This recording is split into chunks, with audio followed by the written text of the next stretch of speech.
Okay, तो Marvel की नई मूवी यानी कि Thor love and thunder release हो चुकी है और ये रैग्नारॉक की तरह ज़्यादा झंडे नहीं गाड़ पाई, जिसकी सिर्फ दो ही वजह हैं। पहली एक वीक स्टोरी लाइन और दूसरी ओवर द टॉप ह्यूमर।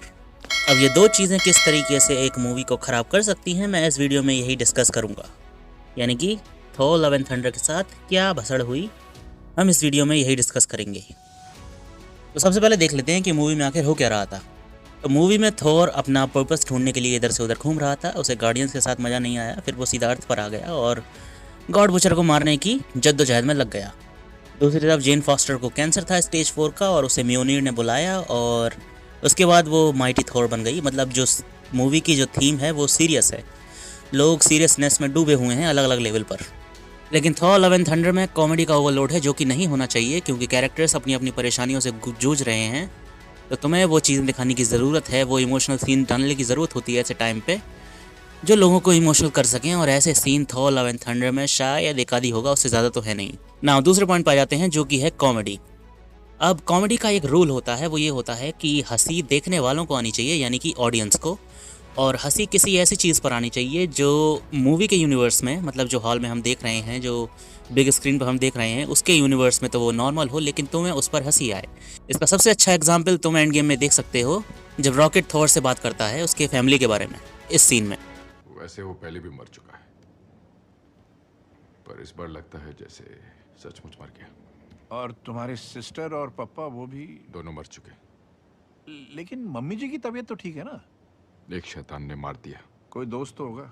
उसका भी सीना चीर दिया।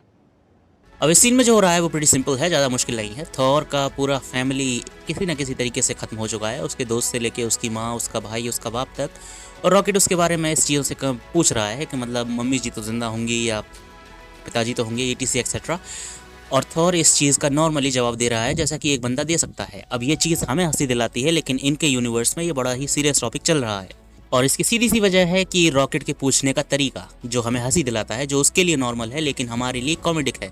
अब इस सिनेरियो में दोनों ही कैरेक्टर अपनी बातें कर रहे हैं और दोनों ही कैरेक्टर्स की जो बातें हो रही हैं उस पर हमें हंसी आ रही है, लेकिन इस कॉमेडी की वजह से कैरेक्टर्स इडियट नहीं लग रहे, क्योंकि वो इडियोटिक बातें नहीं कर रहे और ना ही कोई इडियोटिक एक्ट कर रहे हैं। मतलब अगर तुम किसी तरह की कॉमेडी दिखा रहे हो तो ज़रूरी है कि तुम्हारी उस कॉमेडी से सिर्फ हमें हंसी आए, इन मूवी में जो कैरेक्टर्स हैं वो बेवकूफ़ नज़र ना आए। लेकिन थॉर लव एंड थंडर में बिल्कुल ऐसा ही होता है। जब पीटर कोयल उसे बताता है कि उसे अपने प्यार करने वालों की आंखों में देखना चाहिए ज़रूरत पड़ने पर, तो थॉर सीधा उसी की आंखों में देखने लगता है।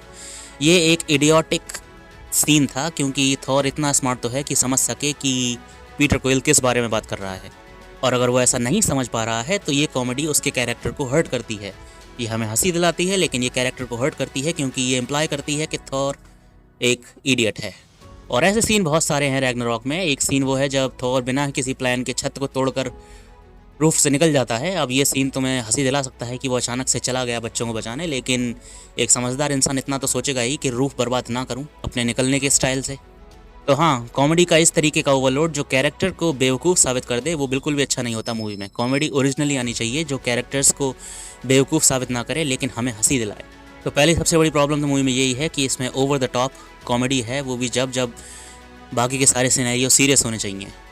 और अगर मैं मूवी के मेन कैरेक्टर यानी अपने थॉर की बात करूं तो उसका कैरेक्टर बहुत ही बुरी तरीके से हर्ट हुआ है इस कॉमेडी की वजह से, क्योंकि अब वो समझदार गॉड नहीं लगता, अब वो लगता है कि वो कोई इडियट है। अब अगर तुम थॉर की पहली और दूसरी मूवी देखो, थॉर 1 और थॉर द डार्क वर्ल्ड, तो उसमें जो थॉर है वो थॉर रैग्नारॉक और थॉर लव एंड थंडर से टोटली ऑपोजिट थॉर है। मतलब वो मूवीज़ ज़्यादा हिट नहीं थी, लेकिन उसमें जो थॉर का कैरेक्टर था वो समझदार था एटलीस्ट। लेकिन थॉर रैग्नारॉक और ख़ास तौर से थॉर लव एंड थंडर में जो थॉर का कैरेक्टर है वो ज़्यादा ब्राइट नहीं है और ज़्यादा समझदार भी नहीं है।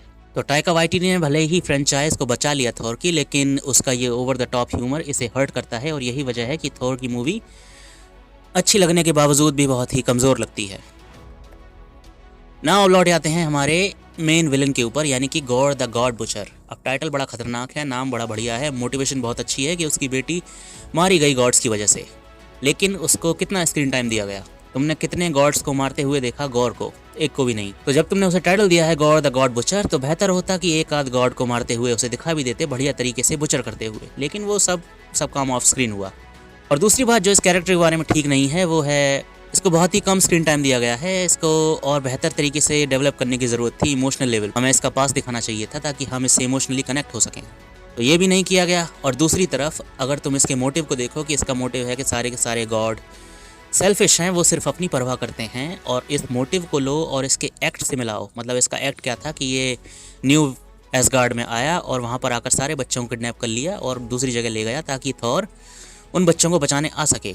ये बात टोटली ऑपोजिट है इसकी आइडियोलॉजी से, क्योंकि अगर तुम ये मानते हो कि गॉड सेल्फिश हैं और सिर्फ अपनी परवाह करते हैं तो ऑब्वियसली तुम्हें बच्चे किडनैप नहीं करने चाहिए, क्योंकि गॉड्स उन्हें बचाने नहीं आएंगे।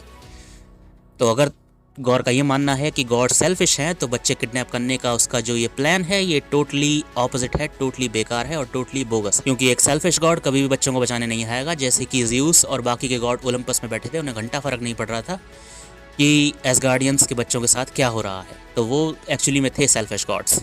और दूसरी तरफ यहाँ पर गॉड मानता है कि सारे ही गॉड सेल्फिश हैं, तो फिर उसको ये एक्ट भी नहीं करना चाहिए। प्लान को थोड़ा और ज़्यादा सोफिस्टिकेटेड और कॉम्प्लिकेटेड होने की ज़रूरत थी ना। अगर बच्चा किडनैपिंग की बात को ही ले लें तो फिर बच्चों को सिर्फ इसलिए किडनैप करना कि वो एक बेट हैं, बहुत ही शैलो लगता है। जब उसने बच्चों को किडनैप किया था तो मुझे लगा था कि इसका कोई बड़ा प्लान होगा बच्चों को लेकर, ये किसी तरीके से उन्हें सेक्रीफाइस करेगा, किसी तरीके का दरवाज़ा खोलेगा इनके मरने से, या इनकी सोल को यूज़ करेगा, ऐसा कुछ करेगा। लेकिन वो एक्चुअली में बेट ही निकले, जिस चीज़ ने मुझे डिसअपॉइंट कर दिया, क्योंकि ये बहुत ही शैलो प्लान है और बहुत ही बेकार प्लान है। ओके, तो अब मूवी के दूसरे तौर पे आ जाते हैं, यानी कि जेन फॉस्टर पे। तो पूरी मूवी में ये इम्प्लाई किया गया है कि जो वेपन्स हैं, यानी कि स्टॉर्म ब्रेकर या फिर म्योनीर, इनके पास अपनी पर्सनैलिटीज़ हैं। मतलब टेक्निकली ये सोच सकते हैं। म्योनीर से स्टॉर्म ब्रेकर का जलना तो यही इम्प्लाई करता है, और दूसरी तरफ म्योनीर का जेन फॉस्टर को बुलाना और उसको वर्ती ना होते हुए भी अपने आप को उठाने देना, ये इम्प्लाई करता है कि म्योनीर भी सोच सकता है।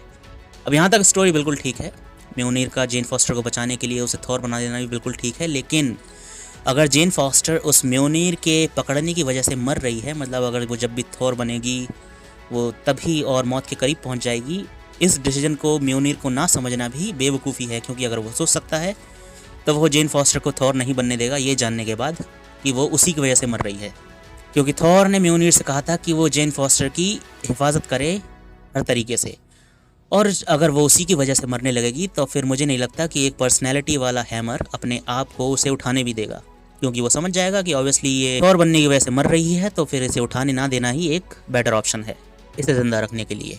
बट ऑब्वियसली ऐसा भी कुछ नहीं होता, मतलब शायद हथौड़ा इस लेवल की थिंकिंग नहीं कर सकता ना। एक और कैरेक्टर को जिसको इस मूवी ने बहुत ही बुरी तरीके से डैमेज किया है वो है ज़ूस। उसे कॉमेडी के लिए थोड़ी सी डाला गया और उसका जो कैरेक्टर था वो काफ़ी फन था, बहुत ही कॉमेडिक था और बहुत ही ज़्यादा सेल्फिश था, ये सब हम देख के समझ गए। लेकिन फिर एंड क्रेडिट सीन में ये इम्प्लाई करना कि वो आगे जाके विलन बनने वाला है बिल्कुल भी मैच नहीं करता उसकी पर्सनैलिटी से जो तुमने दिखा दी है। क्योंकि अगर वो गॉड से डरा हुआ है जो कि एक गॉड बुचर है, तो ऑब्वियसली उसे थॉर से भी डरना चाहिए जिसने गॉड बुचर को मारा है। लेकिन ऐसा नहीं है, वो तो हरक्यूलिस को भेज रहा है उसे मारने के लिए, जो कि शायद उसे गॉड बुचर को मारने के लिए भेजना चाहिए।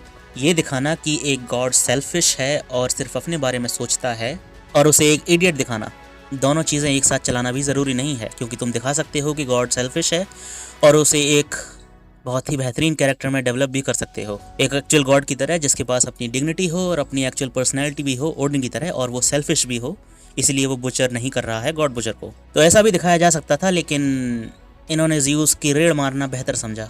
और अगर रेड मार ही दी थी तो फिर आगे की मूवियों के लिए उसे विलन की तरह एस्टैब्लिश करना भी बेकार है, क्योंकि उसे देख के अब हंसी आने वाली है, डर तो लगने वाला है नहीं। नाउ द नेक्स्ट थिंग जो मूवी ने ठीक नहीं की और जो मुझे लगता है कि मार्वल की मूवियों के साथ होता रहता है, वो ये है कि जब ये आगे की मूवी बनाते हैं तो पीछे की मूवी को भूल जाते हैं, और इस मूवी में भी कुछ ऐसा ही हुआ है। तो ब्रह्मांड के सेंटर में जाके तुम बायफ्रॉस्ट से दरवाज़ा खोल सकते हो इटर्निटी का, और जो चाहे वो विश मांग सकते हो।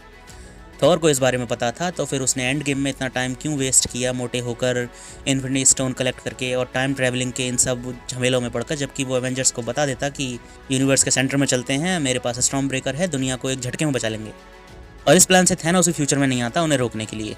लेकिन नहीं, उसने ऐसा नहीं किया, क्योंकि उस टाइम तक ये प्लान डेवलप नहीं हुआ था। और अगर थैनोस चाहता तो वो भी ऐसा ही कर सकता था, उसे 6 के 6 इन्फिनिटी स्टोन कलेक्ट करने की ज़रूरत नहीं थी इतने टाइम में। वो बस यूनिवर्स के मिडिल में जाके इन्फिनिटी का दरवाज़ा खोलता किसी तरीके से, मतलब जितनी मेहनत उसने इन्फिनिटी स्टोन लेने में करी है उससे कम मेहनत तो दरवाज़ा खोलने में लगती, और फिर जो उसे विश मांगनी थी वो मांग सकता था। लेकिन ऐसा नहीं हुआ। अब मैं जानता हूँ कि अगर पीछे की मूवियों में ऐसा हो जाता तो फिर मूवी बनती नहीं, लेकिन ये बात तुम्हें आगे की मूवी में यानी कि थॉर लव एंड थंडर में ख्याल रखनी चाहिए थी कि जो स्टोरी लाइन हम डाल रहे हैं वो किस तरीके से प्रीवियस स्टोरी को हर्ट कर सकती है।